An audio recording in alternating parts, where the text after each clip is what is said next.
এই কবুতর যদি আমি দিই তাহলে কি এটা দিয়ে দেবা? হ্যাঁ, কবুতর নিয়ে কি তুমি রাখতে পারবা? কি খাওয়াবা ওরে? ও কিন্তু সাথে সাথেই খায়। মানে কবুতরটা দিলে তুমি তোমার এই খেলনা দুইটা দিয়ে দেবা। হ্যাঁ,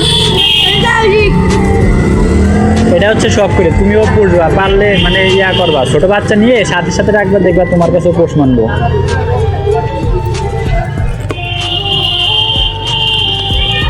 এটা আমার মানে কলিজার, বুঝছো, মানে একসাথে রাহি। মানে কলিজা যদি ওর কিছু হয় সেটা অসুস্থ হয়ে যায়। না, তুমি এটা কিনছো রাখো, তুমি এমনি নাও, ওরে নাও, হাতে নাও, সমস্যা নেই। যা। কবুতরকে সবাই ভালোবাসে। ছোট ভাইয়াটা তুফান খেয়ে নেওয়ার জন্য দুইটা খেলনা দিয়ে দিতে চাইলো।